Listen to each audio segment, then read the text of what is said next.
Hey guys, tonight we slip behind the velvet curtains into one of England's most haunted histories. You find yourself standing in the chill air of Tudor England. The wind tastes like coal smoke and crushed rosemary, and ahead of you looming through the grey mist is Whitehall Palace, the very heart of royal power. It's not loud with the clamour of city life. No horses clattering, no merchants shouting in the streets. It's loud with silence, the hush of importance. Servants rush in quiet urgency. Tapestries shift with secrets, and the stones beneath your feet, they seem to carry whispers from every chamber you pass. Behind all this grandeur, Mary waits, and let me be honest with you, you probably won't survive this story. Not if you're Catholic, not if you're Protestant, not if you're noble or common, man, woman, or anything in between. Because when the crown is this heavy, everyone's head is on the block. Before we go any further, take a moment to like the video and subscribe, but only if you truly enjoy the kind of work I do here. And hey, feel free to drop your location and local time in the comments. I absolutely love seeing where and when you're listening. Now dim the lights, maybe turn on a fan for that soft, steady background hum, and let's ease into tonight's journey together. You trudge through a polished corridor. Candlelight flickers across golden embroidery. Royal guards glance away as you pass. It's early autumn 1525, and you're here to meet the little girl everyone either pities or avoids. Mary Tudor. She's only 9 years old, but already the title Princess of Wales hangs around her neck like a gilded collar. You catch your breath when you see her. Hair red as flame, eyes amber sharp and unflinching, like her mother's. But don't be fooled by the silk dress. This child, she already knows how to read danger in a smile. You're introduced as an attendant. Mary barely looks up. She's deep in her Latin. Her small fingers trail the pages. She bites her lip when she misses a declension. Her tutor nods, pleased. She's not playing princess. She's a weapon, being forged. Her father, Henry VIII, wants a son, but her mother, Catherine of Aragon, has failed to give him another living child, which makes Mary, by default, both golden hope and glaring disappointment. Here's your first historical truth to chew on. Mary was the only surviving child from 6 pregnancies between Henry and Catherine. 5 lost, 1 stubborn daughter. The court calls her the Pearl of the Tudors, but behind closed doors they whisper something colder, placeholder. That's what she is to them, because every day she survives, without being replaced by a male heir. The court grows more anxious. You walk with her in the garden. She names herbs in Latin, then laughs softly at a joke you can't follow. But when a sealed letter arrives bearing the king's crest, her smile flickers. She knows. Anne Boleyn. That's the name everyone knows now. Anne is clever, cunning, young, and dangerously Protestant. Historians still argue, did Henry break from the Catholic Church for Anne? Or was it all about power? To Mary, it doesn't matter. The result is the same. Her world begins to tilt. The next time you're summoned to her chamber, everything has changed. Gone are the Spanish saints from the tapestries. New paintings, new prayers, new rules. Catherine is no longer queen. Mary is no longer princess. And Anne is untouchable. The rooms grow colder. The servants whisper louder. And Mary is ordered to attend her baby half-sister Elizabeth as a lady-in-waiting. Let that settle in your chest. A teenage girl, once heir to the throne, now dressing the infant daughter of the woman who took her mother's crown. You help Mary fold cloth diapers. Her hands are steady, but you see the redness around her eyes when she turns away. Here's a strange little tidbit for the night. Mary had a miniature portrait of her mother sewn into her dress lining. Even when stripped of her royal title, she carried Catherine close, literally to her heart. Years pass. You travel with Mary from estate to estate. She's under watch. Her name is no longer Princess Mary. It's the Lady Mary. Always said with caution. Always written with pressure. Each time she's asked to sign, she hesitates. Each time she does, the silence thickens around her. But she never yields. Not to Henry, not to Anne, not even when they deny her the chance to say goodbye to her dying mother. When Catherine of Aragon dies in 1536, you're there. The news is whispered, never announced. A priest offers comfort. Mary refuses. She walks outside into a snow-covered garden and kneels. She stays there until the hem of her dress freezes to the ground. And you, just a quiet shadow in this story, can do nothing, except witness the making of a woman forged in fire and frost. Then the tempo of the court changes. Anne Boleyn is executed. Her neck snaps under the axe. Elizabeth, once the shining child, becomes a shadow. And Mary endures.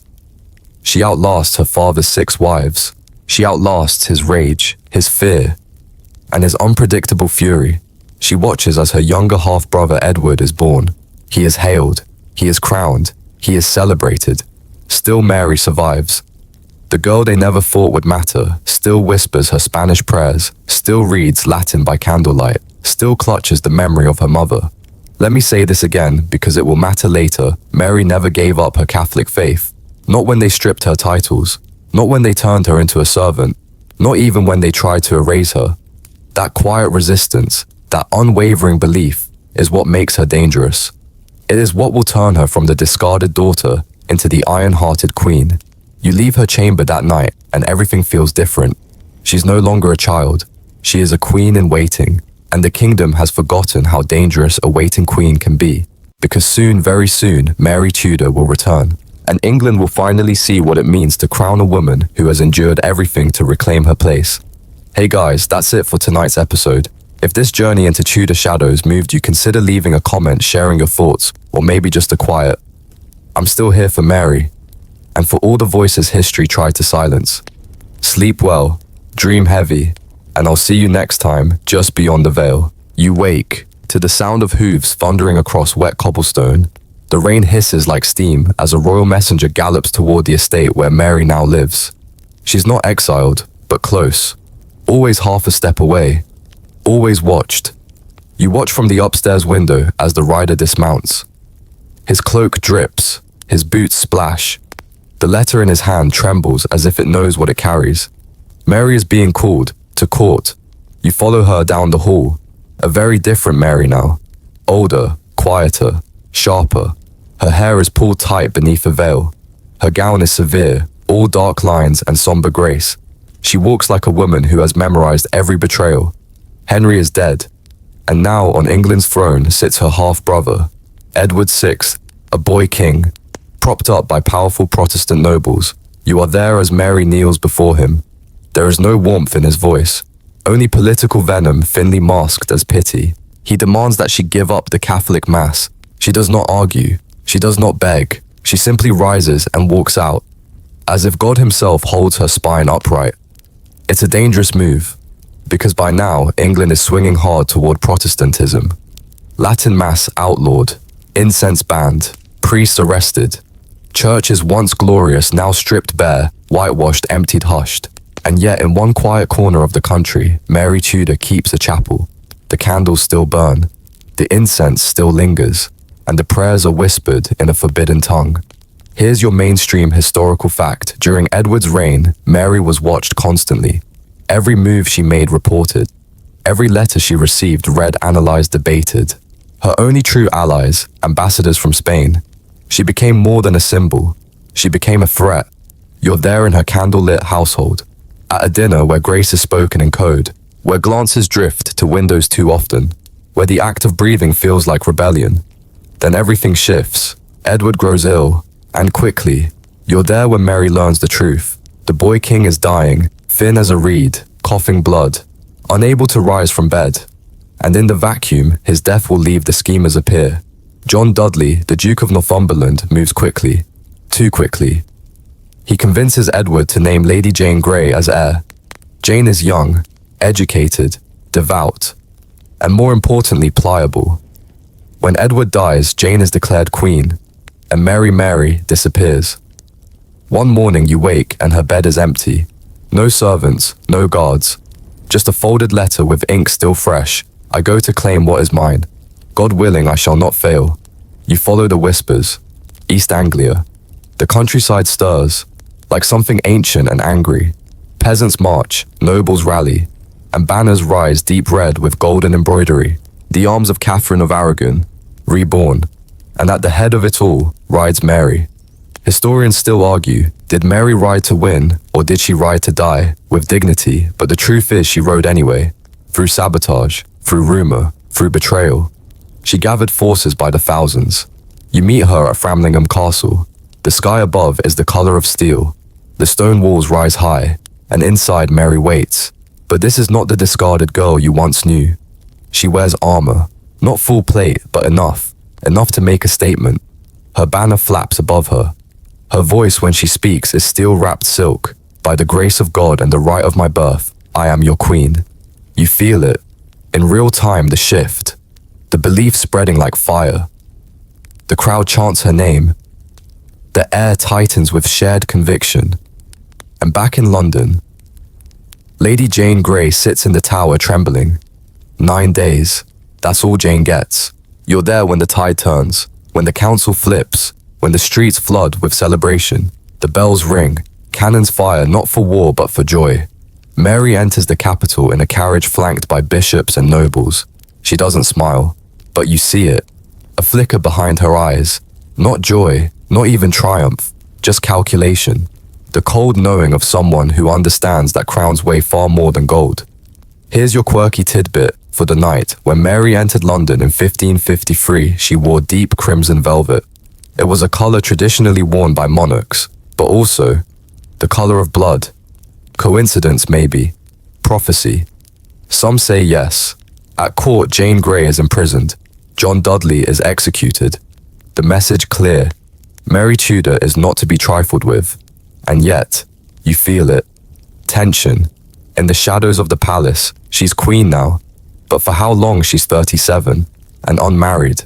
Her age is whispered like a curse. Her womb a subject of debate. Her Catholic faith a dagger pointed at England's new Protestant heart. Still she sits on the throne. And the walls of the palace seem to breathe that truth in slow, heavy silence. You walk the corridors at dusk. The guards stand taller now. The servants speak her name with pride.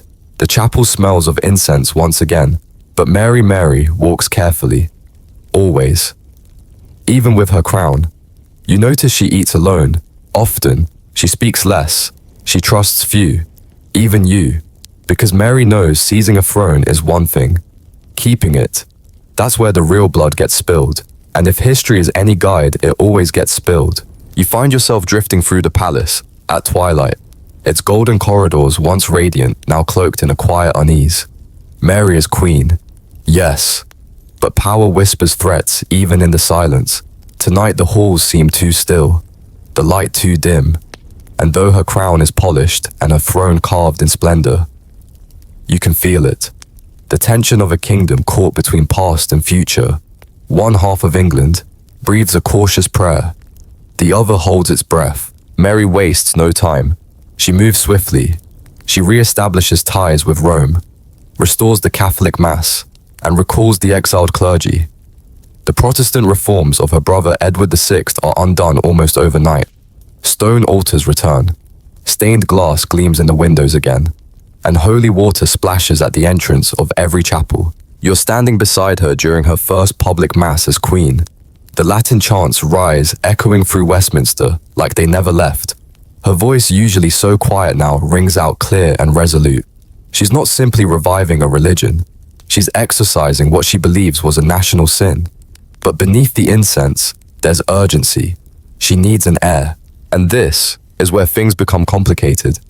Mary announces her intent to marry Philip of Spain. You sit in on the court's reaction. The room falls into awkward silence, until a goblet slips. It shatters on the stone floor, and in that tiny, delicate crash, you hear the fear. Philip is Catholic and foreign, a Habsburg prince whose empire stretches farther than England dares to imagine. Are we to be ruled by Spain? Someone hisses. She's marrying a ghost, says another, a man who'll never love her. Even her closest advisors urge her to reconsider. But Mary, she is immovable. She sees the match as part of her divine mission, an alliance to ensure Catholic dominance and a rightful heir. Here's your mainstream historical fact. Mary's marriage treaty included safeguards for English sovereignty. Philip would hold no power unless they had a child, and if she died first, he would leave England. No questions asked. But none of that mattered to the people. You walk through the streets of London as unrest brews. In taverns, tankards slam against wooden tables. In markets, whispers spread like fire. Sir Thomas Wyatt, young, ambitious, and Protestant, leads a revolt. His goal, prevent the Spanish marriage at any cost. You hear it before you see it. The pounding of boots, the clash of steel in alleyways. The rebellion reaches London's gates. and fails, but it leaves a scar. Mary responds with steel in her spine. Executions follow. Heads roll. And among the imprisoned is Elizabeth. You watch as Mary paces her chambers the night Elizabeth is brought in. Her face is unreadable. Her voice, when she finally speaks, tight. Bring her to the tower. There's something beneath her words. Not hatred, heartbreak. Historians still debate, did Mary truly believe Elizabeth was involved in the plot? Some say the evidence was thin. Others believe she was simply waiting for the right excuse. You see Elizabeth, only 20 years old, arrive at the tower. The skies above are the color of ash. She's wrapped in a cloak that does nothing to hide her fear. She passes under Traitor's Gate, just like her mother once did. Back in Mary's chambers, you help draft letters. To Spain, to Philip, to ambassadors, to the Pope. She signs them, your faithful servant in Christ, and her hands tremble as she seals them with wax. Then Philip arrives, tall, handsome, reserved. He meets Mary with formal grace and a kiss that doesn't quite reach his eyes. The wedding takes place at Winchester Cathedral. You're there, watching as Mary walks down the aisle in a silver gown heavy with embroidery. Her smile glows. Not quite. Here's your quirky tidbit. Philip didn't speak English. Mary didn't speak Spanish. Their private conversations conducted in Latin. Imagine building a marriage and an empire. One conjugation at a time. Back in London, crowds gather. They cheer, but not with joy. It feels rehearsed, mandatory. At court banquets, Mary beams at her husband. Philip, in return, offers polite nods. He dines quickly, sleeps elsewhere, and stays in England only as long as diplomacy demands. Still, Mary believes. You're there when she first whispers it to her ladies-in-waiting. I feel different, a pregnancy, or so it seems. The news spreads like wildfire. Church bells ring, choirs sing, Parliament sighs in relief. An heir, finally, a unifying figure. Mary walks the halls with her hand resting on her stomach, glowing. You help prepare the nursery. A silver cradle, hand-stitched blankets. Legal documents are drawn up for the inheritance. Astrologers predict a boy. Midwives nod in agreement. Everything is ready. The due date approaches and passes, then another and another, until the whispers begin. You notice her belly shrinks, her skin pales, her hands tremble more each day. But Mary, she refuses to see it. She keeps the nursery sealed, refuses to release the midwives. She waits and waits, but no child ever comes. Historians still debate, was it a false pregnancy, a tumor, or a cruel trick of the mind? A queen so desperate to believe that her body lied to her. Whatever it was, it broke something in her. Philip departs soon after. Back to Spain. You're there as Mary watches his ship sail away. She doesn't cry. She simply stands, one hand pressed to the glass, trying perhaps to remember what it felt like to hope. And you stand silently behind her, because there is nothing left to say. This was the beginning of the end.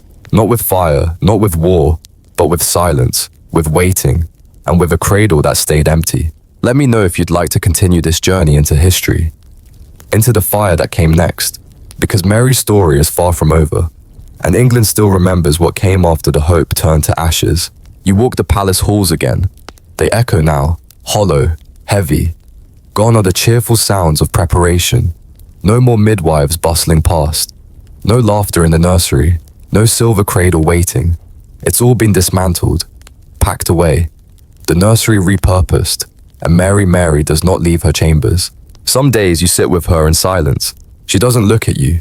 She watches the fire until it burns down to ash. Occasionally she speaks, but not to you, to herself. Half prayers, half questions. Once you hear her whisper, perhaps it was a test. And in a way, maybe it was. Outside those quiet rooms, the mood in England has shifted. What was once tolerance, even if begrudging for Mary's Catholic faith, is souring. Her lack of an heir, her foreign husband, her relentless pursuit of Catholic restoration. It all begins to fester like an old wound. And then, the fires begin. It starts small. A few public trials, some forced penance, a whispered accusation of heresy, a refusal to attend Mass. But Mary, heartbroken, humiliated, desperate, she clings tighter to God than ever. She sees rebellion in every pulpit, treason in every English Bible. So the executions escalate. You're there in Smithfield as the first heretics are burned. You hear the flames crackle, smell the scorched wool, feel the crowd recoil. You try not to gag. Mary isn't present, but she receives the full report. Every name, every cry, every flicker of fire. Here's your historical fact for the night.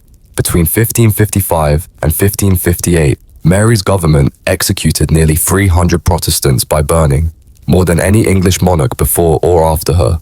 But in Mary's mind, they weren't martyrs.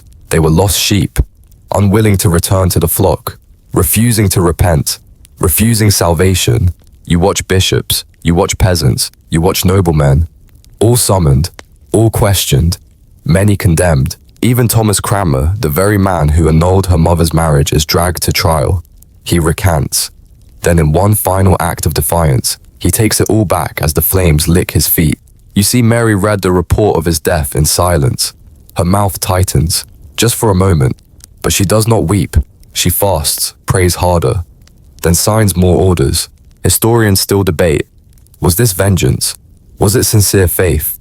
Was she misled by her advisors, or did she know exactly what she was doing? You standing behind her cannot say. She sleeps little, eats even less. Her hands tremble. Her skin turns grey, dry, dull. Still, she refuses to show weakness, because there is still something she's holding on to. Hope. Letters arrive from Spain, from Philip. Cold letters, filled with strategy, politics, calculations, and one suggestion: join him in his war against France. Mary agrees immediately, desperate to remain in his orbit, to prove herself useful, to be wanted. So England enters a war it cannot afford, for a man who no longer wishes to return. You're there when she receives the news. The last English stronghold on French soil, Calais, is lost. She reads the letter in her private chapel, then stands, turns, looks at the crucifix, and says, "I shall die with Calais engraved upon my heart." That line, so poetic, so famous, may not be real, but in that moment it feels painfully true. Here's your quirky tidbit. During this time, Mary becomes obsessed with holy relics. Bones of saints, pieces of the true cross, even a vial said to contain the Virgin's milk. Courtiers call it superstition. Mary, she calls it armor. But armor cannot save a crumbling kingdom. England is unraveling. The people grow angry. The treasury bleeds. The fires continue. You pass gallows and town squares, hear sermons shouted over screams. The executions that once seemed distant now feel like daily weather. Even Mary's closest supporters begin to distance themselves. Philip does not return, and Elizabeth, clever patient, Elizabeth remains under watch, but her popularity only grows. Protestants rally behind her, quietly. Nobles start to hedge their bets, and Mary sees it. She feels it. The ground shifting, and she grows more paranoid. She orders Elizabeth to court. You're there when the sisters meet in the great hall. Elizabeth bows graceful. She smiles carefully. Mary nods, but there is no warmth. What hangs between them is not love, not even hatred, just reflection. A mirror. Mary sees a younger version of herself. Elizabeth sees a possible future she does not want. That night, you stand beside Mary as she stares out the window. Her silhouette is a shadow stitched to the glass. She lies with every word Mary whispers, even her silences. You don't reply, because what could you say? This is the same woman who once knelt in the snow, begging God to let her mother be queen again. And now she signs death warrants in the name of the same God. The court grows colder. No music, no laughter, no joy. Even the dogs bark less. And then, one morning, you notice something new. Mary winces as she rises. Her hand moves to her side, her breath shorter, her steps slower. The physicians say little: fatigue, the strain of rule, a touch of stomach trouble. But you've seen this before. A slow decline, something beneath the surface, something she refuses to name. Because to admit pain is to admit weakness. And Mary Tudor does not yield. Not to Protestants, not to rebels, not to heretics, not even to her own failing body. And so she walks on, head high, alone, while fires still burn in the distance, and her kingdom quietly waits for what comes next. You notice it in the mornings first. Mary rises later than usual. Her steps slower. Her skin a waxy yellow, poorly hidden beneath the rouge. The ladies in waiting avoid your eyes. The court physicians whisper behind heavy drapes. They speak in that soft-coded language used only when bad news needs softening. But Mary refuses to stay in bed. You're with her during council meetings. She still sits tall, still speaks, still commands the room. But you see the difference. She grips the table tighter now, pauses mid-sentence as if her once sharp mind is slipping. She covers it well, too well, but you notice the way she pinches her lip, the way she smiles without showing teeth, the way she flinches when someone mentions the word succession. Because Elizabeth still waits, and Mary still has no child. You join her in chapel one night. It's quiet, cold, just the two of you. She doesn't kneel anymore. Her joints ache too much. Instead, she sits on the cold stone bench, rosary in hand, voice so soft you have to lean in to catch every word. "Let me be useful, Lord," she whispers. "If not as mother, then as martyr." You shiver. Outside the bells toll. Another heretic burned. You try not to count them anymore. Here's your mainstream historical fact. By 1558, England was deeply divided. Mary's support had faded. Her policies had drained the treasury. An anti-Catholic sentiment had fled into something dangerous, something flammable. Still, she won't abdicate, won't step down, not even when Parliament begins to pressure her to name Elizabeth as heir. You're there when Mary refuses again. She waits like a vulture, she mutters, feeding on every mistake I make. The room falls silent, so quiet you can hear the fire crackle in the hearth. She dismisses the council with a flick of her fingers, then turns to you, her eyes tired. "Did I do all this wrong?" she asks. Not accusing, not defensive, just tired. And for the first time, you don't have an answer. Because even now, you're not sure. Historians still argue about her. Was she a villain? A zealot, a tragic believer in a lost cause? Was it policy or desperation, ruthlessness or religious duty? But in this moment, all you see is a woman unraveling, under the weight of too many titles, and not enough love. Then, another letter arrives, from Philip. He will not return.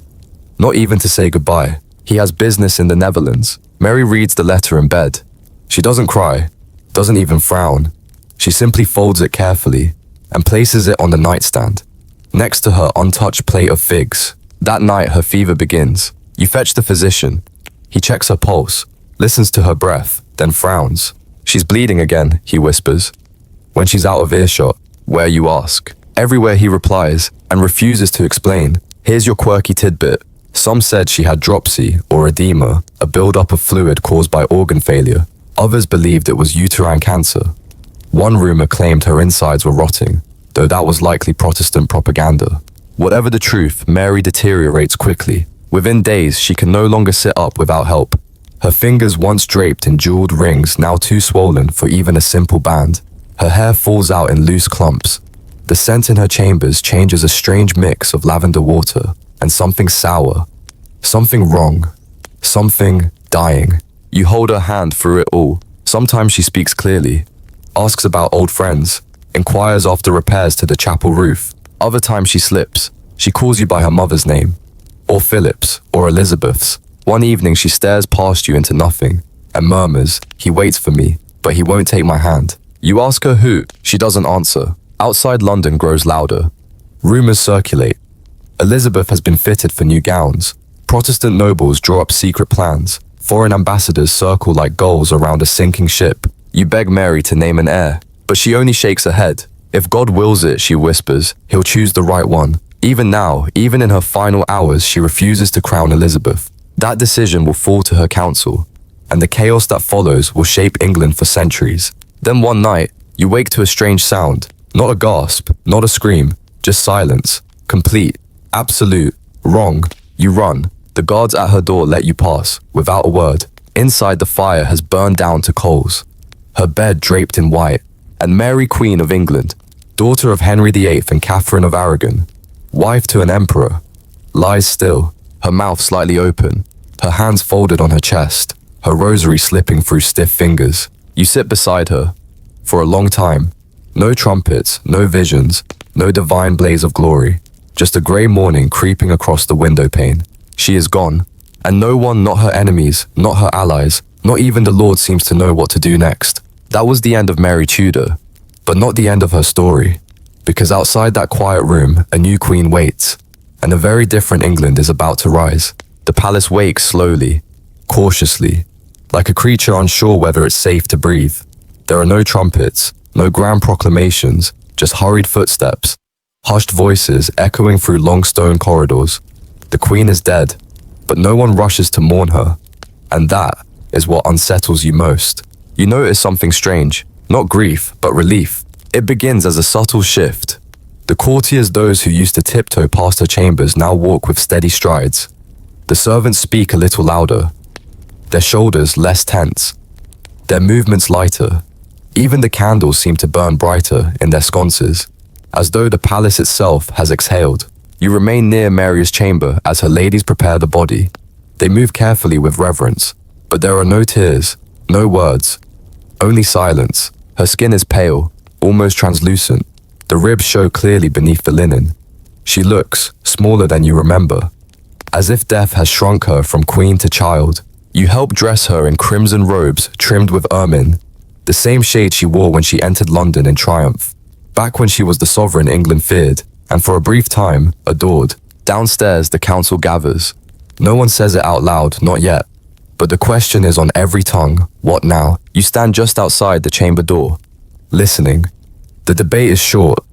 It has to be Elizabeth. There is no one else. She's the next of kin, the only viable heir, and despite years of suspicion, of imprisonment, of near execution, she is wildly popular. Even those who once feared her Protestant sympathies now welcome her, because the people want peace. Historians still debate whether this transition was arranged quietly before Mary's death, or if it was a desperate move to prevent civil unrest. What's clear is this: Mary's reign ended not with a roar, but with a whimper. Word spreads fast. By midday, bells ring, not in mourning, but in cautious celebration. You step outside the palace gates for the first time in days. Already crowds are gathering. Merchants hang fresh banners.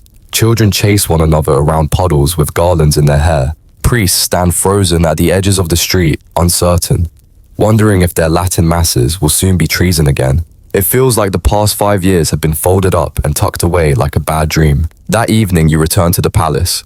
Mary's coffin now rests in state, draped in black velvet, beneath a tall canopy. Only a few mourners trickle in. Most kneel cross themselves and leave quickly. No songs are sung. No crowds weep openly. Just footsteps, and a silence that doesn't feel sacred. It feels eager. Here's your mainstream historical fact. Mary Tudor was buried in Westminster Abbey on December 14, 1558, but she received no grand mausoleum. Her grave was later shared and overshadowed by her sister Elizabeth. You're there as the preparations begin. The coffin is sealed, the procession planned. But what strikes you most is how little anyone wants to talk about her. Not her policies, not her pain, not even her death. It's as if the kingdom chose to forget her the moment the crown left her brow. And in that vacuum, the myths begin. Rumors, whispers. You overhear a noblewoman at supper. She was poisoned, she says, by her husband's agents. Another insists it was cancer, that her body was rotting punishment for all the burnings.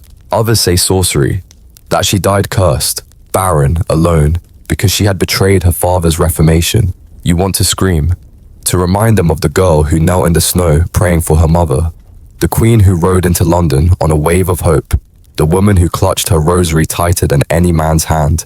But instead, you listen, because no one will say it aloud, but they're still afraid. Afraid that death isn't enough to end a reign.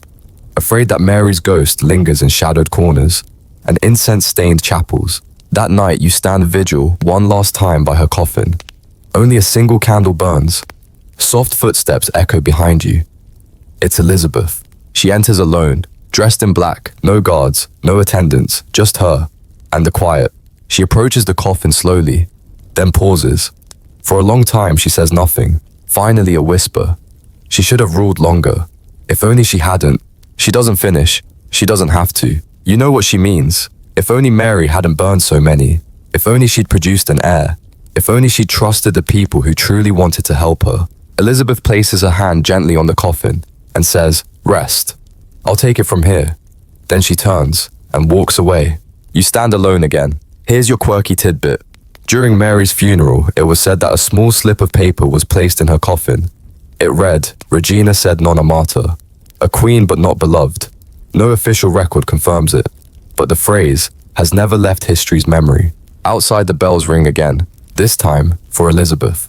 And you You brace yourself, because Mary may be gone, but her story, her legacy, her shadow is far from over. The air in London carries a strange flavor now. It's not grief, not quite relief, something in between. A kingdom caught mid-breath as if it's just woken from a fever dream and isn't sure what day it is. You walk the streets. Only weeks ago, effigies burned. Prayers were whispered in Latin. Now church doors hang half open, unsure whether to ring the bell for mass or sermon, and Mary's name rarely spoken. When it is, it's said quietly, followed by a glance over the shoulder, as if saying it too loud might summon her ghost. People speak of the new queen now, Elizabeth. With cautious excitement, they comment on her youth, on her sharp tongue, her pale hands that never seem to shake. They say she's clever, charming, dangerous maybe, but in a different way. You trail behind Elizabeth's first public procession. The crowd is enormous. Children are lifted onto shoulders. Banners wave from balconies. A sea of eyes and breathless voices chant her name. And you can't help but notice how different it all feels. No one wept like this for Mary, not even when she died. You return to the palace. Mary's belongings are being inventoried. Her jewelry, her letters, her private books, all carefully noted, then boxed. Her private chapel already stripped, the altar cloths gone, the crucifix removed. The air smells of soap and fresh paint. In the corner, someone is burning old papers. You reach out and pull one from the pile before it vanishes into ash. It's a letter, faded ink, delicate lines, Mary's handwriting. A letter to Philip. You read the final sentence, "May God make of my sorrow a sacrifice." You fold it gently and slide it into your coat, because you know no one else will. Here's your mainstream historical fact. After Mary's death, Elizabeth moved swiftly to undo nearly all of her sister's religious reforms. Protestantism was re-established as the state religion in less than a year. You witness it firsthand. Latin masses outlawed again. Priests convert or vanish. The Book of Common Prayer returns. Paintings of saints quietly disappear from chapel walls, and with them, Mary's vision of England. You begin to wonder, how much of Mary will even remain a statue in a hallway, a line in a dusty chronicle, or nothing at all? You watch Elizabeth in council. She speaks with confidence, brushing away objections like cobwebs. Someone mentions her sister's policies. Elizabeth smiles thin, sharp. "We will not speak ill of the dead," she says, then adds, "but we will correct their mistakes." Historians still argue, were Elizabeth's early moves about religion or about control? Was she fixing a kingdom or erasing her rival? You visit the abbey again. Mary's tomb is still unmarked, just a plain cold stone slab, her name uncarved. You kneel beside it, fingers brushing the blank surface. The silence here feels heavier than it ever did in life. You close your eyes, try to remember her voice, but it's fading. Even her allies begin to turn. You overhear Cardinal Pole's name struck from the royal ledger. Monasteries that Mary helped restore dissolved again. Bishops she appointed replaced. Their replacements speak of her not with reverence, but as a warning, a cautionary tale. You try to stop it, somehow, but you're just a shadow. You can't rewrite proclamations. You can't carve names into cold stone. All you can do is remember. Watch. Listen. Hold on. One evening you pass a young scribe in the royal library. He's copying a proclamation. You recognize the handwriting Elizabeth's. It names her the true and natural heir of Henry VIII. No mention of Mary. No mention of Catherine of Aragon. It's as if she never existed. You object, quietly. The scribe shrugs. Her reign was brief, he says. Best not to confuse the people. You wonder if he's right. You wonder how history decides who is remembered and who is erased. Here's your quirky tidbit. In early Elizabethan court masques, Mary was sometimes referred to only as the Shadow Queen. A figure in black. No name, no face. Just shadow. A presence that brought sorrow. And then vanished. You stand again by her grave. Still unmarked. Still quiet. You remember her riding into London hopeful. Eyes searching the crowd. You remember the silver gown on her wedding day. The phantom child she waited for. The firelit prayers. The scent of blood and incense. She ruled as she believed, even when it cost her everything. You place your hand on the stone. It's cold, but steady. And you whisper, "I remember." Because someone has to. Someone always has to. You linger at her tomb longer than expected. The cold stone of Westminster Abbey presses through your bones, but you don't move. Not yet. Because something about this silence feels final, and at the same time, unfinished. Above you, Elizabeth's court has already begun to breathe new life. The bells ring differently now. Less penitent, more triumphant. England, it seems, is ready to reinvent itself, ready to wipe away what came before. And Mary Mary is the awkward pause in the new story. Too Catholic, too tragic, too much. Back at court, you walk the halls you once knew, but they're dressed in new colors now. Elizabeth's likeness beams from fresh tapestries, golden hair, white roses, a face touched up to glow with serenity. Where Mary's portrait once hung, there's a new one of a swan, graceful, untouched by fire, a symbol of purity and forgetfulness. You pass by servants repainting the royal motto above the great doors. Semper Idem, always the same, but you stop, because you know it isn't, not really. Beneath this new order, a different story still stirs. One evening, you're called to the library. An old chest has been pried open, its lock rusted through. Inside letters, dozens of them, some in Latin, some in Spanish, a few in code. They are Mary's. You sit cross-legged on the cold stone floor, sorting through them. The pages smell of cloves and dust. Most are ceremonial, bland, prayers, thanks. But a few are different. Mentions of internal enemies, references to betrayal, phrases like the seditious child and those who court the heretic's favor. You pause at one line scrawled in the margin of a letter to Bishop Gardiner. If the child comes, I shall be safe. If not, then let fire be my shield. You read it again. What child? The one that never came? The phantom son? Or something else? Something darker? Historians still argue whether Mary's pregnancy was a delusion or the result of something far more sinister. One fringe theory suggests she was poisoned, not to kill her, but to mimic the symptoms of pregnancy, to discredit her, to hasten a change in power. You don't know what to believe, but the letters won't stop whispering. You tuck them away before anyone can see. You're not ready to surrender her story. Not yet. Later in the chapel's shadows, an old priest approaches you. Quiet, nervous, his skin like parchment, his eyes tired. He was one of Mary's confessors. I should not speak of it, he says, but she knew something was wrong. You ask what he means. He hesitates. She said the sickness was not hers, he murmurs, but sent. Then he disappears, merging with the dark. You feel it too. Something doesn't add up. Not entirely, not medically, not politically. Too many gaps, too many lost records, too many things left unsaid. Here's your mainstream historical fact. No official autopsy from Mary's death survives. The general belief, uterine or ovarian cancer, but no confirmation, no diagnosis, just rumors and silence. You begin noticing a pattern. Pages missing from state records just before her death. Gaps in ambassadorial reports. Court diaries go strangely blank. Even Mary's own book of hours is oddly clean. No farewell note, no final prayer, as if someone went back and erased her last days, on purpose. One night you sneak into the scribe's quarters. He's not there. You sort through his discarded drafts, and there in a pile of parchment you find it. A single line crossed out in thick black ink. Her pain began not in the body, but in betrayal. You stop breathing. You just stare. Here's your quirky tidbit. Among the tapestries once hanging in Mary's private chambers was one of Saint Agnes, the patron saint of purity and of women betrayed by love. After Mary's death, Elizabeth reportedly ordered that tapestry burned. Coincidence or caution? The deeper you dig, the more you begin to feel Mary's truth isn't buried in fact. It's buried in fear. Her death was politically convenient.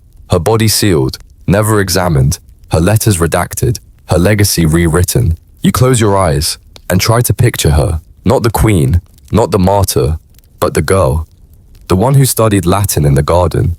The one who whispered forbidden prayers behind a chapel door. The one who waited for love that never came and a child that never arrived. She wasn't just forgotten, she was silenced. And now you are the last one still listening. You walk the halls of a palace that no longer bears her name. You touch the cold slab of an unmarked tomb. You sort the papers that others tried to burn. And you speak her name into the silence. Not because history asks it, but because someone must. Someone must remember the woman beneath the crown. The daughter, the believer, the lonely heart who died with her prayer unanswered.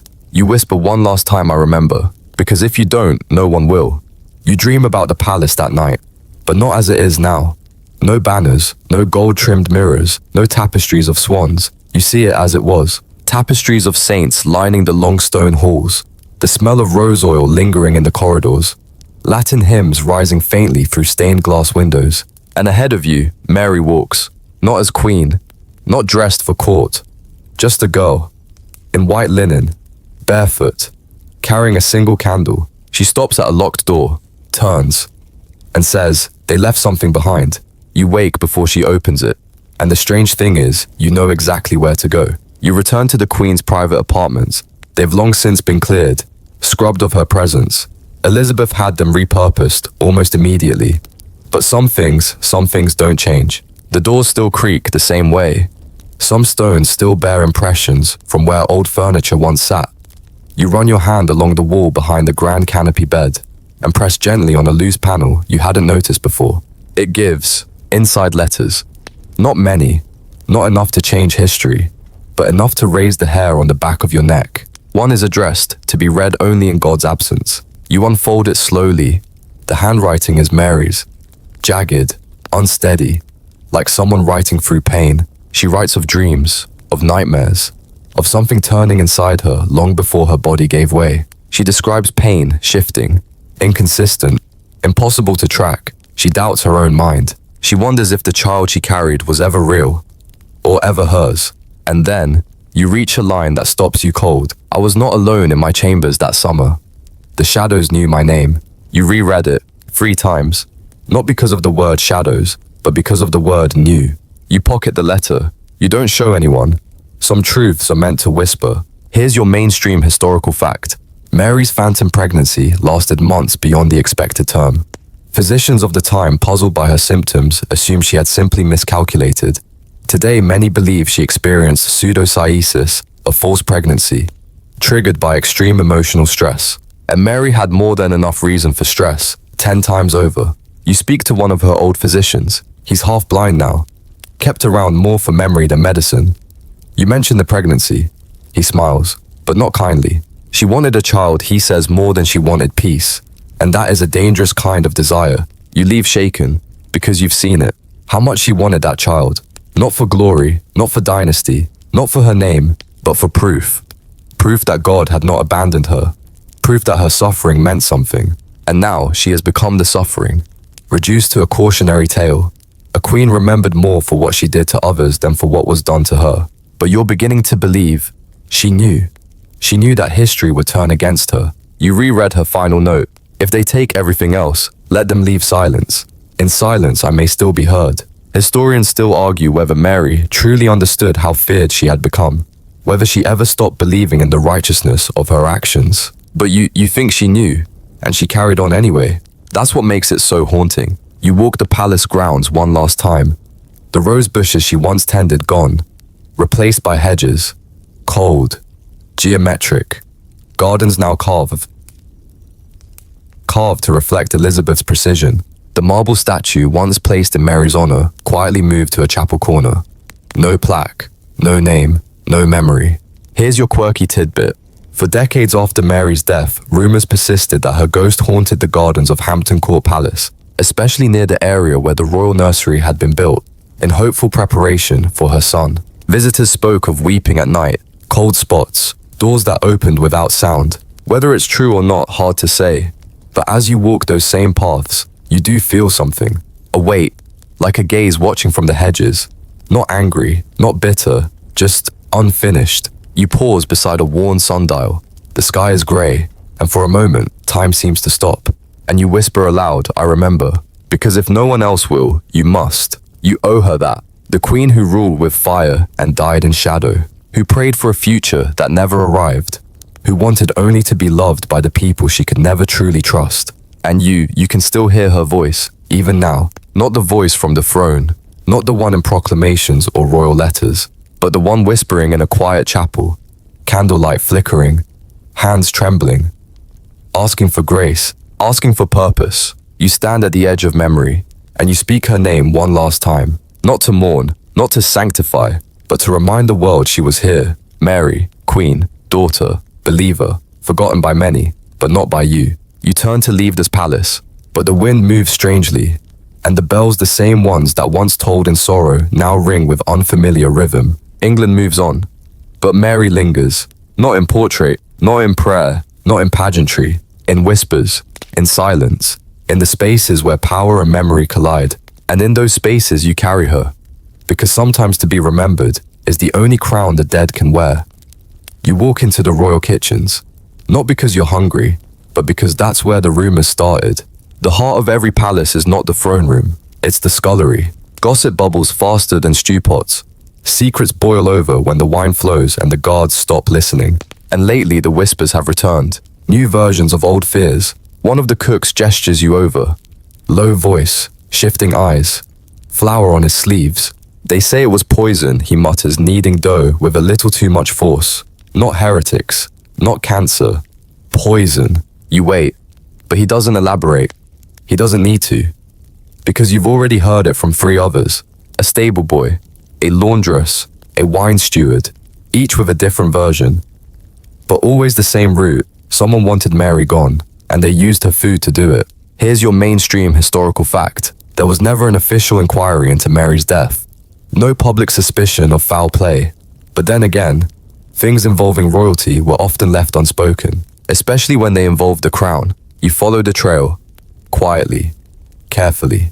The royal apothecary from her final months, Master Lambert, is still alive, living in obscurity near Blackfriars. You visit him under the pretense of purchasing herbs. He recognizes you immediately. I thought they'd have buried your curiosity by now, he says, pouring bitter powder into a jar. Seems it has roots.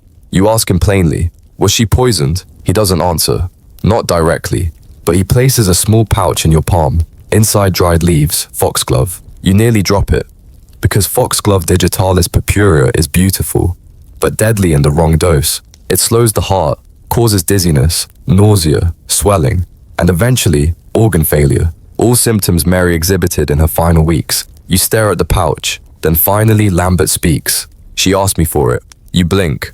What? Not to take, he clarifies, not for herself. She wanted to know what it was, what it did, what it could be mistaken for. You ask why. She never said, he replies, but she watched me mix it like she was memorizing every movement. You leave the shop with more questions than answers. Back at the palace, you sit and think. You remember her symptoms, the swelling, the color in her face, the appetite changes, the breath, the slowness, the strange moments of recovery followed by sudden decline. It could have been cancer, a tumor, a ruptured growth, but it could also have been something else, something slow, something subtle, something deliberate. Historians still argue, was Mary's death natural, accidental, or orchestrated? Some say the stress of her reign was enough to kill her. Others blame her doctors. Bleedings, tinctures, remedies laced with mercury. But some point fingers quietly at Philip, at his envoys, at Protestant factions, at Elizabeth's supporters. You remember the meals Mary avoided, the tea she only drank from a specific cup, the food taster dismissed 3 months before her death.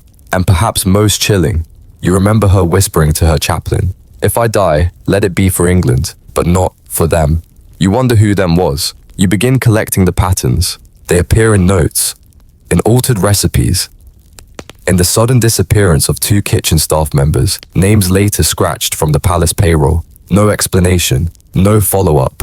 And then there's the wine. You revisit the cellars, search the ledgers. Everything appears pristine until the final 6 weeks of Mary's life. A new wine shows up repeatedly.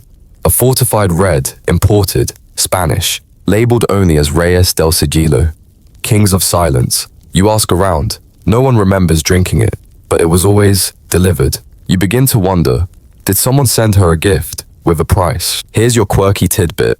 In Spain, certain vintage wines were infused with medicinal herbs. Some aided digestion. Others were meant to calm the womb. But if mixed poorly, they became toxic. If a queen with abdominal pain drank too much, it would look just like disease. You revisit Mary's final letter to Philip, the one from her hidden stash. It's tender, but clipped, carefully worded. One line still echoes in your mind. I hope the gift was received with the warmth it was intended, though I fear the bottle may not travel kindly. Was she referring to wine, to love, to something else entirely? You don't know. But you do know this truth rarely wears a crown. In palaces, it doesn't sit on thrones. It lives in margins, in smudged ink and half-erased names. It whispers from behind curtains, and sometimes it hides in farewell letters and broken seals. And in Mary's case, it may be buried with her forever. You visit her tomb one more time, Still no name, still no epitaph. You place a single clove on the cold stone. Not a rose, not a candle, just a clove, fragrant, bitter, lingering. And you whisper, I see you. Because if no one else will search for the truth, you will. And if poison didn't take her, then silence did. You return to the palace the next morning. And everything smells clean. Too clean. The scent of beeswax polish clings to the air thick in the corridors. As if someone is scrubbing away more than just dust. They're polishing out memory. Mary's tapestry's gone. Her crest removed from the banners. Even the royal seal has changed. No longer bearing the Marian rose, but Elizabeth's Tudor lily-sharp symmetrical poised for a new reign. You step into her former chapel. It's empty now. No crucifix. No incense. No flickering votive candles lit in prayer. Only bare stone. And newly installed benches lined up like soldiers for a different kind of worship. The silence here, it's no longer sacred, it's sterile. And in that silence, you realize something. They're not just replacing her, they're erasing her. You sit alone in the back pew, hands resting in your lap, head bowed not in reverence, but in mourning for something deeper. Not just a queen, but a memory being unwritten in real time. You think of her last letter, the one with clove-scented ink, the strange line about the gift. What if she knew not just that she was dying, but that they were preparing to bury more than her body? You begin searching, through palace records, official notices, announcements. You're looking for any trace of her illness, any mention of a funeral, an autopsy, a final word. But there's nothing clear. Everything is phrased vaguely. Her Majesty has succumbed to an ailment. The body lies in peaceful repose, no cause, no symptoms, no details. No one even describes how she looked in death. Only, her soul is with God. That's it. That's all she gets.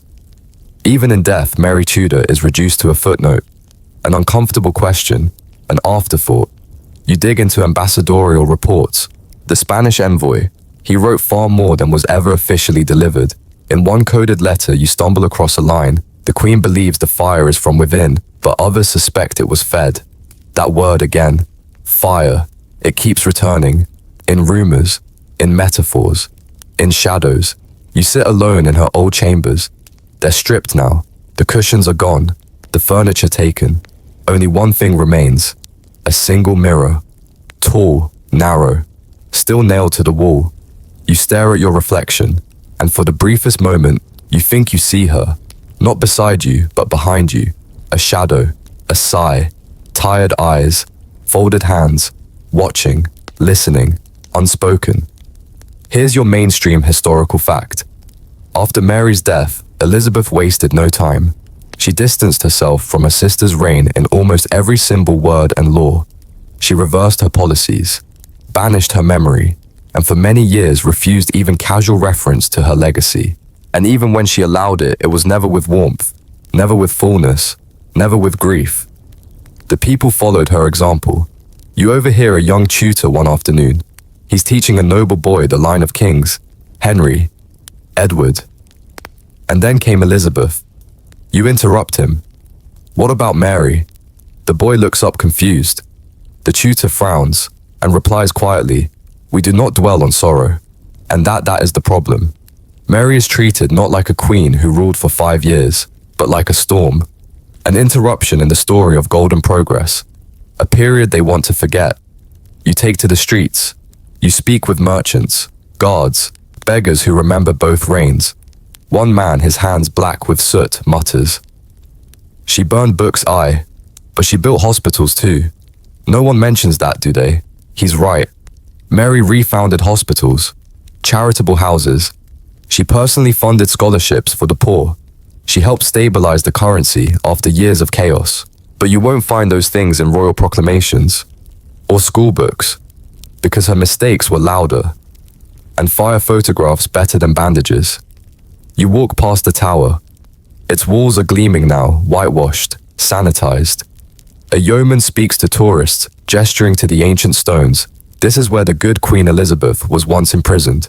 Brave, innocent, radiant. No one mentions the Queen who placed her there. No one mentions Mary. No one dares. Here's your quirky tidbit. One of the earliest court plays performed under Elizabeth featured a character based on Mary. She wasn't named, she wasn't honored, she was a shrieking figure in the background, a contrast to Elizabeth's reason and poise. The actress was told deliberately not to speak her lines clearly. Her voice was meant to echo, not land. And that is exactly what Mary became, an echo, a warning, a whisper in the dark. You sit by the Thames that evening, watch the barges drift across the water.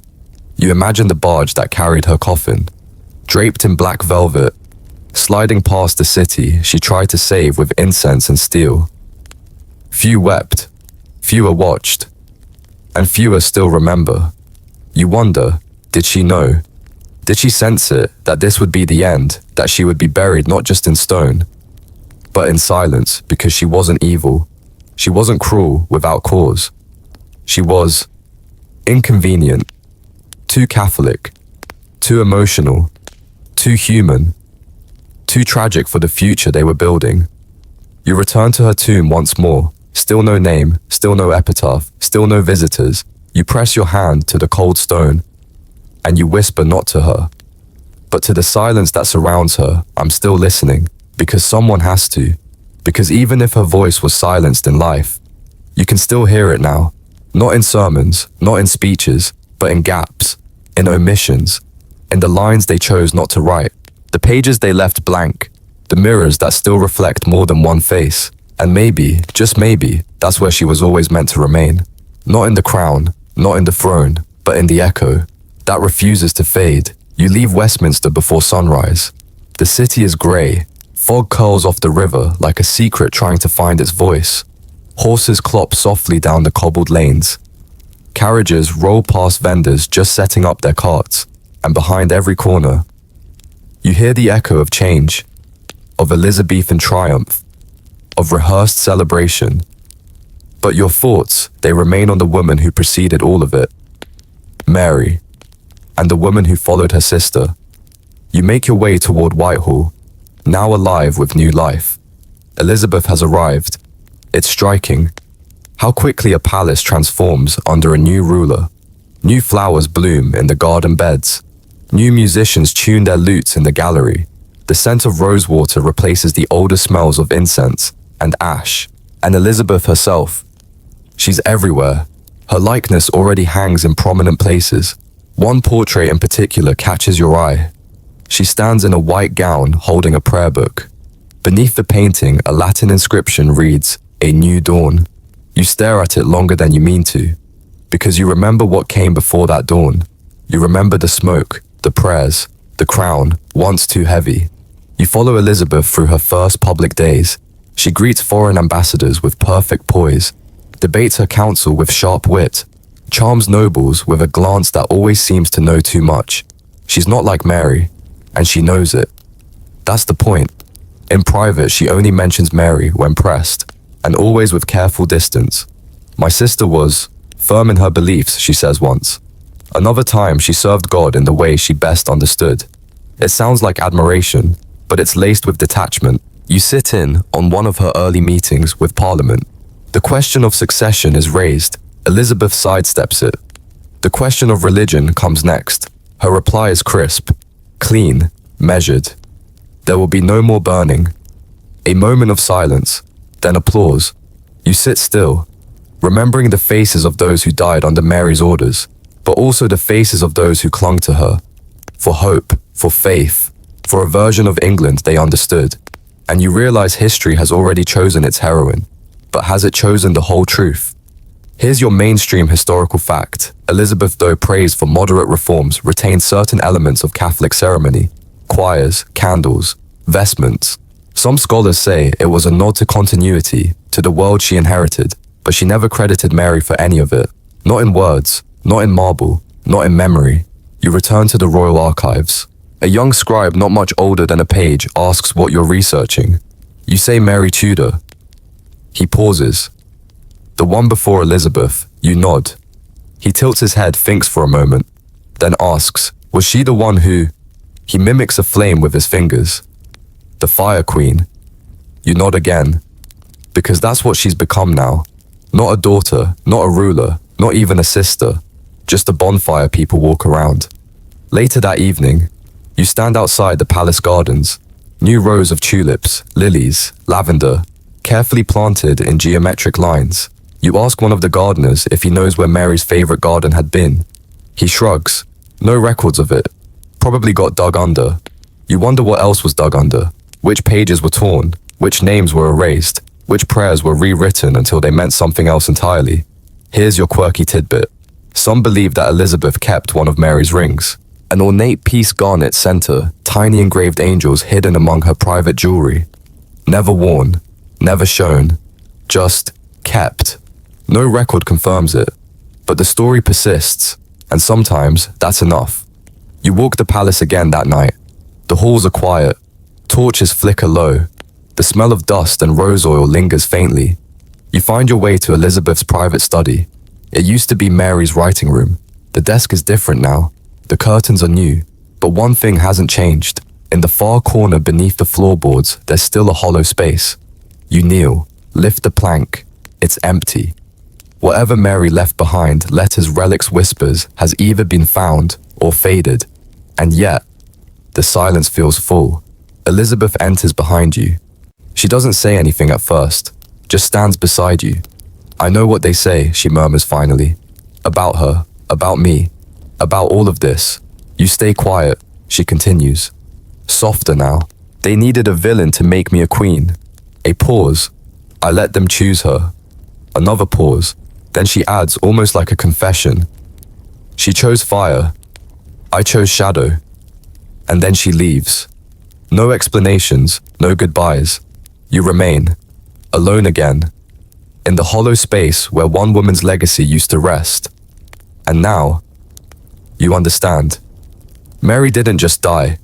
She was repurposed, rewritten, reframed, to elevate another, to warn the future, to stand as contrast. Even Elizabeth, brilliant, composed, untouchable, knows the cost of that exchange, and so do you. You wander the city the next day. The bells still ring, but now they sing only one name. Elizabeth. Children play beneath the statue recently erected in her likeness. Merchants quote her words with pride. Even the poor smile when they say her name. Mary's name rarely spoken. When it is, it's in shadows. It's in murmurs. It's in phrases like before the Queen or during the fire years. Never just Mary. Here's your closing truth. Not all queens get remembered the same way. Some are celebrated in sonnets and statues. Others buried twice, once in the ground and once in silence. But you remember, you always will, because someone has to. And sometimes the most honest stories are the ones that weren't allowed to be told. You rise the next morning with a strange heaviness in your chest. Something about Elizabeth's words lingers. The way she said, she chose fire. I chose shadow. It didn't sound like victory. It sounded like a wound, still tender, still bleeding, even after all this time. You step into the gardens again. Mary is gone. Elizabeth is queen. And yet, both remain in the soil somehow. One planted in martyrdom, the other in myth. You spend a day tracing the final days of Mary's life. Her steps, her silence, her shadow choices. You pore over the accounts left behind by her ladies-in-waiting. Physician's notes, household ledgers. Nothing dramatic, nothing scandalous, but everything heavy with avoidance, with what's not said. Take her final days, for example. There was a gap, 3 full days, where no official visitor was allowed into her bedchamber. The court said it was for delicate health, for necessary rest. But you know how these palaces work. No queen is left completely alone. Not in life, and certainly not in death. And yet, no eyewitness account survives of her passing. Not one. You find an elderly servant. She once carried linens to Mary's chamber. Her vision is mostly gone now, her memory frayed at the edges. But when you mention the silence surrounding Mary's death, her hands begin to tremble. I saw them, she whispers. 3 men, not the usual physicians. They went in, stayed a long while, then left, with nothing. What do you mean nothing, you ask? No tray, no towels, not even her rosary. You thank her, and feel the chill rise again in your spine. Here's your mainstream historical fact. There is no first-hand record of Mary's final moments. No one documented her last words. No deathbed prayer, not even the name of the priest who gave her last rites. A royal death, and no script. You walk to the Tower of London that evening, not as a prisoner, but as a seeker. The tower is quiet now, heavy with twilight. The wind skims the stone colder than it should be. You walk past the chamber where Elizabeth once waited under suspicion, imprisoned, by Mary's order. You press your fingers to the cold wall, still damp, still unforgiving. But then you turn a corner and find something unexpected. A small carving, barely legible now, almost erased by time, hidden inside a narrow stairwell used by royal attendants. It reads, M.R., November 1558. Let it be mercy. You stare. M.R. Maria Regina. Queen Mary. You press your palm against the carving. The stone is rough, but the letters are sure. Did she carve it? Did someone carve it for her? Or is it just coincidence, a ghost trying to speak, through mortar and shadow? Whatever it is, it feels like a plea. Let it be mercy. Not punishment, not revenge, just mercy. You return to Whitehall by nightfall. Elizabeth's court is in full motion now. Masks are being prepared, poems performed, foreign ambassadors lining up to offer gifts and praise. And Mary. Her name is mentioned exactly once. A complaint about an old state chest. That's from Queen Mary's time, someone mutters. Toss it. It's a metaphor that doesn't even pretend to be subtle. But as you walk the halls, a quiet understanding begins to settle in your bones. Mary's reign wasn't short, not in emotion, not in consequence, it echoes.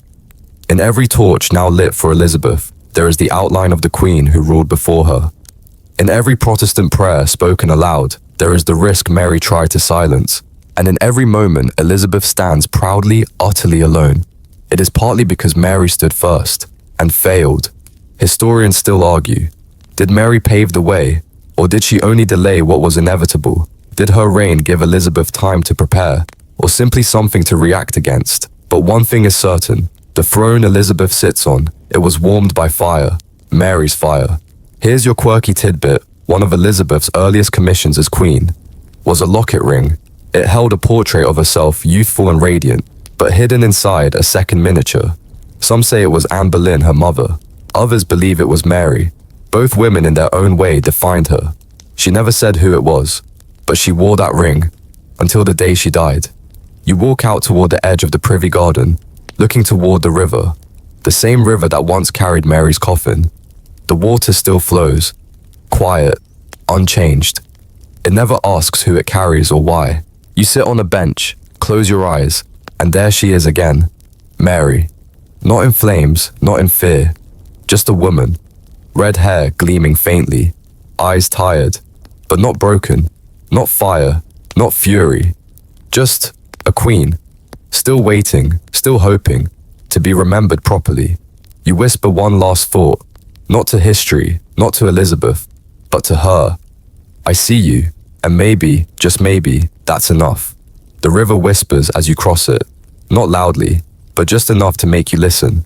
You take the old barge path, the same route once used for royal funerals and solemn processions. The oarsmen don't speak. They don't need to.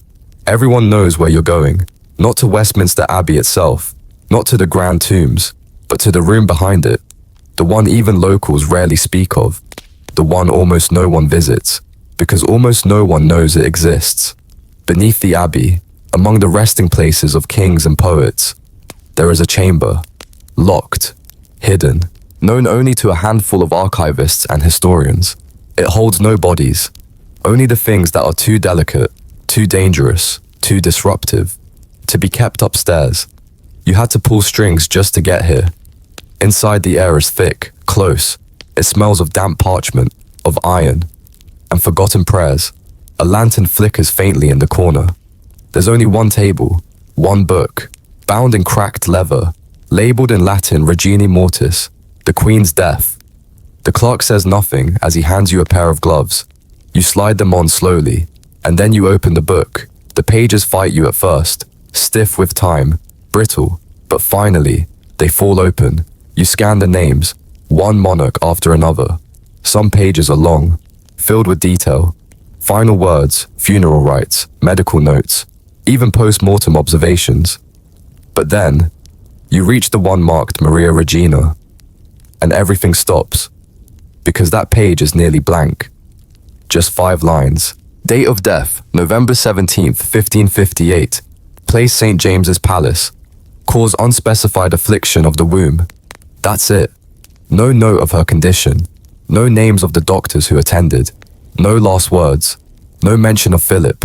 No mention of Elizabeth. No confirmation of what her body looked like.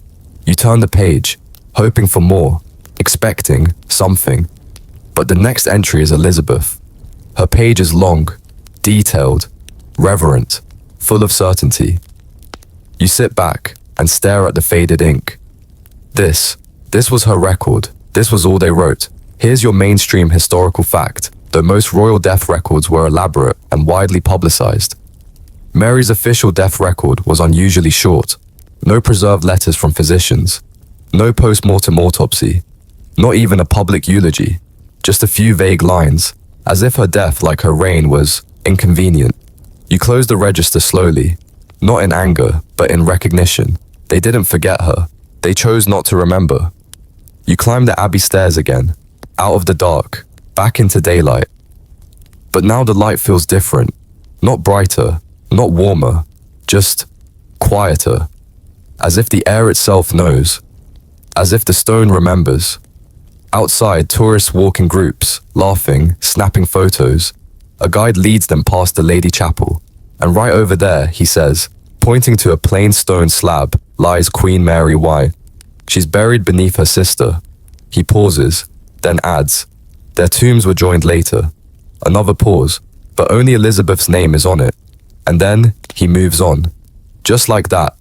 You stay behind, you walk to the stone slab, you kneel down, and press your hand to the marble, the same way you did before. But this time you don't feel cold, you feel weight, not heaviness, not sadness, but presence. A life that mattered, a reign that once filled the air, and still lingers here, even without a name, even without an epitaph. You whisper, I see you, and then without meaning to, you say it again, louder this time. I believe you. No one turns, no one answers, but something inside you shifts, something settles, and something else rises. You walk through London that evening with different eyes. The pub signs, the church bells, the lamplight falling across stone streets. You watch the faces of the women walking by, mothers, daughters, widows, queens in their own ways. And you realize Mary is in all of them, not as a symbol of failure, but as something far more complex, something far more real. She was never just a queen, never just a ruler. She was a daughter, a woman of faith, a woman in pain, and a woman no one ever let just be. She was feared, corrected, pushed aside, and pitied, but never truly understood. You think of her again, in armor at Framlingham Castle, taking the crown that was rightfully hers, red hair gleaming like fire. You picture her clutching her belly, whispering prayers in the night, begging for a child, not for power, but for love, for meaning. You see her again, alone in the chapel, watching the horizon. As Philip's ships sail away, and again, kneeling in silence, asking God for one more chance, one more sign, one more reason to believe. Here's your quirky tidbit.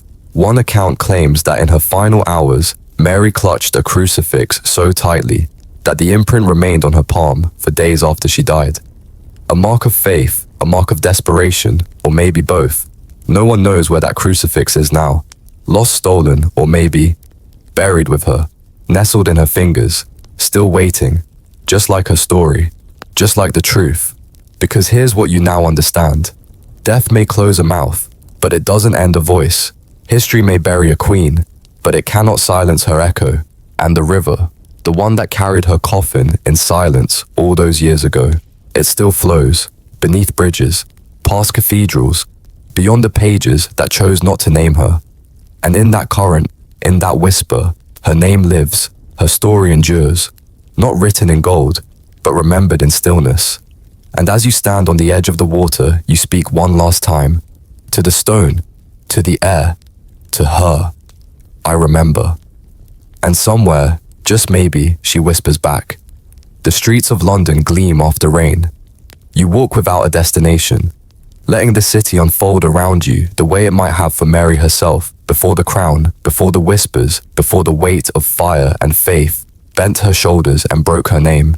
You pass St. James's Palace where she died. The windows reflect pale light now like nothing ever happened inside them, as if her final breaths didn't echo through those rooms, as if history simply forgot to stop by that day.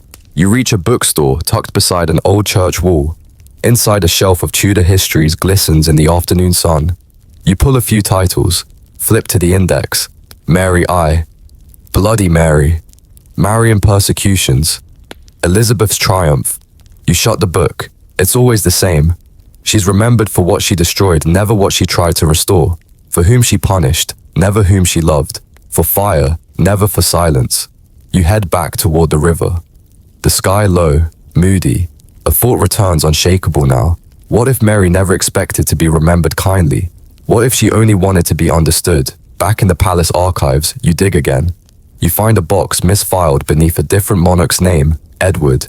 Inside, a set of correspondences in Spanish wrapped in faded cloth. You unfold the top letter. It's from Philip. The seal's broken. The date is early 1555, just after their wedding. You translate carefully. He calls her mi fuerza, my strength. He writes, in your eyes I see both crown and cross. You are forged in sorrow. I do not pretend to ease that fire, but I can walk beside it. It's not romantic, not flowery, but it's something. You imagine Mary reading it at her window. Alone, but still hopeful. Perhaps then she believed love could redeem her reign. That faith, and a husband, and a child, could heal the fractures history carved into her. Perhaps she believed. You fold the letter and tuck it into your pocket. Then comes another discovery. A page unsigned, undated, half-burned, scribbled in the margins of a council record. It reads, she dreamed of peace, but no one dreams for queens. You don't know who wrote it. A clerk, a bishop, Mary herself, but the line burns in your chest. You return to her tomb that evening. The abbey is quiet now. The echo of choir boys has faded. Only the faintest footfalls of candle bearers remain. You sit at the stone. Still no name etched. Still no justice. Still no truth proclaimed. Here's your mainstream historical fact.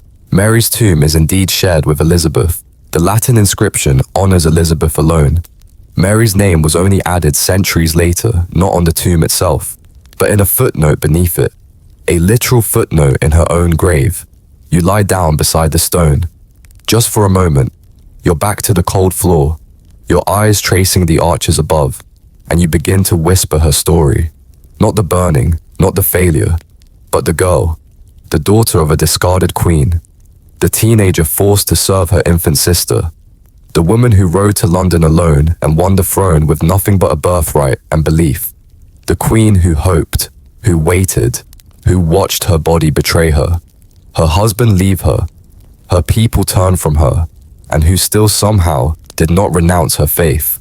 Historians still argue whether that makes her a fool or a saint. You say neither. You say she was human, and no one was prepared for that. Here's your quirky tidbit. In some older folk traditions, it was said that a woman who died weeping for a child that never was would be reborn again in the same bloodline, this time as a mother. Some claimed Elizabeth's later sterility was Mary's spirit refusing to grant her an heir. It's superstition, or maybe something else. The crown does strange things to the women who wear it. You close your eyes, and you swear you feel her there. Not angry, not bitter, just present, quiet, waiting. Because Mary was never meant to end in fire. She was meant to rise again, in memory, and now for the first time in centuries she has. The wind bites sharper the next morning. You walk the city with a new sense of purpose now. Not just a witness to history, but its quiet defender. Because somewhere along the line, between the coronations and the coroners, Mary Tudor became a warning, a shadow, a mistake. But she was a person. And people don't disappear just because history finds them inconvenient. You stop by a chapel off Fleet Street. It's old, forgotten, used more by pigeons than parishioners. But inside, one of the side chapels still bears her symbol, a faded red and gold embroidery. The letters M.R. twined together under a worn crucifix. You sit in the pew and stare at it. It's damaged, faint, but still there. That's the thing about memory. It lingers in corners long after the statues are taken down. You light a candle, not because you're pious, but because she would have, because someone should. Later that day, you return to the palace to examine the inventories one final time. You're searching for remnants, objects with her name, her mark, her seal, anything that proves she existed outside the narrow frame they gave her. You find a list, a record from her final year. Among the items, one silver crucifix, one book of hours with Spanish commentary, and one handkerchief embroidered with the letter PP for Philip, for prayer, for pain, or something else, something no one's guessed yet. The handkerchief is marked as missing, lost after the Queen's death. Like so much else, you sit with the list for a long while and realize she had nothing left at the end, not even her name. Here's your mainstream historical fact. Mary never received a full formal state funeral, equal to her position. Yes, there was a ceremony. Yes, her coffin was placed in Westminster Abbey, but compared to others, it was modest, sparse, quiet, especially when held beside the pageantry Elizabeth would later receive.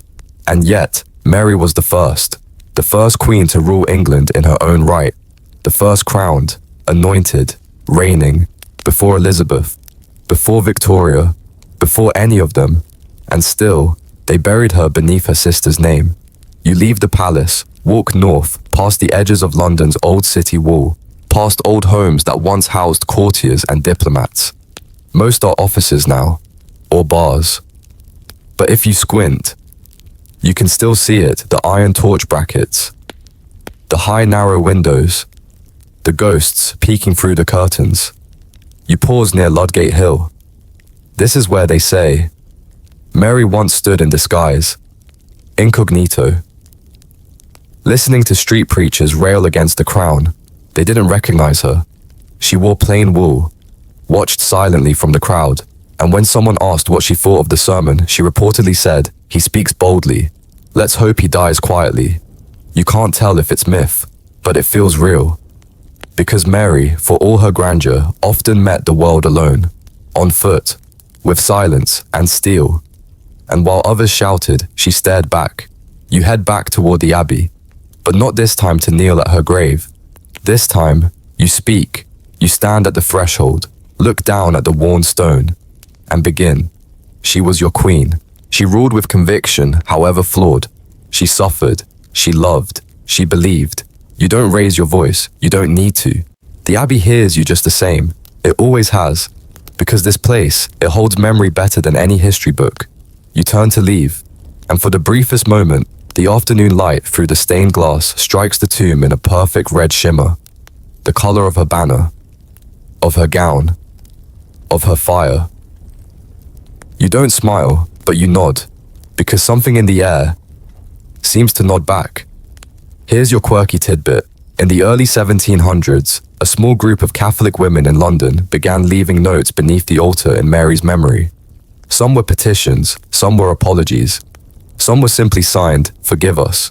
It was never official, but it lasted for decades. Quiet slips of paper tucked beneath candle wax and prayer, until the chapel was rebuilt, until the notes stopped, but not the need, because forgiveness doesn't expire, and neither should memory. Not when it's written in ash and faith, not when it's stitched into faded cloth and initials no one can explain, not when it still echoes, not in books, but in chapels and corridors and corners where silence carries more truth than headlines ever did. Mary Tudor may not be the queen people wanted, but she was the queen they had, and she ruled, and she bled, and she knelt, even when the world turned its back. That matters. It always did. And now because you remember, it still does. It rains the next morning. Not a storm, just a slow misty drizzle, the kind that makes the stone of the city glisten, as if it's just been washed. You walk the edge of the river again, tracing that invisible path where Mary's funeral barge once floated. No crowd followed it then. No national mourning. No rose petals on the water. Just quiet. You imagine the oars dipping in rhythm, the black velvet draped over the coffin, the silence of a nation unsure whether to grieve or exhale. You turn from the water, climb the narrow alley behind Westminster. You're not here to find something new. Not today. You're here to accept something ancient, because if there's one truth you've learned, it's this. Mary Tudor was not lost, she was buried. Buried beneath her sister's legacy. Beneath the fires of Smithfield. Beneath the politics, the prophecy, the gendered expectations no man-king ever had to suffer. She was England's first reigning queen, and it broke her, but it also proved her. You revisit the royal wardrobe records one final time. In the final inventory of her possessions, a curious note appears. One ribbon crimson, well-worn, wrapped about the missile. Not valuable, not ceremonial, just hers. The missile is gone, but the ribbon, it's folded into the last page of a separate logbook, now kept in storage beneath the archive stairs. You find it by accident, curled like a sleeping cat between dry leaves of parchment. You hold it in your palm, frayed edges, faint scent of clove and iron. And you think, this was not a ribbon, this was resistance. Here's your mainstream historical fact. Mary's legislative reforms, including currency stabilization and the founding of new hospitals, laid the groundwork for many social structures, the very ones her sister Elizabeth would later claim credit for. But Mary's name was scrubbed from most official records. You tuck the ribbon into your journal, not to hide it, but to keep it close. You pass through the palace gardens again. They belong to Elizabeth now. The tulips are blooming, and in one bed someone has planted red roses. You kneel beside them, let your fingers brush the petals, their color not quite crimson, but close. You spend the afternoon in the company of a librarian from Oxford, one of the few remaining scholars who still studies Mary without flinching. She was no saint, he says. No, you agree, but neither was she the monster they made her out to be. He nods, quietly. Then he says, perhaps that's the point. She was complicated, and we hate complicated queens. You laugh, a little, and cry, a little more, because he's right. We remember simplicity, not struggle. We like our monarchs to be shiny, and sharp, and certain, not human, not flawed, not real. You leave London one final time. Take the road Mary once rode. During her march to seize the crown, the fields are greener now, the trees older, the road smoother, but the ghosts still watching. You imagine her on horseback, 37, armored, tired but determined. The people shouting her name, unsure whether they loved her, or simply feared what might come if she failed. You remember how she rode into power, not inherited it, took it. That alone should have earned her more, but it didn't. Because Mary's reign, it wasn't made for memory, it was made for survival, and she survived, until she didn't. Here's your quirky tidbit. Some say that each time a new queen is crowned in England, a single candle in the Lady Chapel flickers on its own. Just once. A superstition, a story, or maybe a reminder that the first one never really left.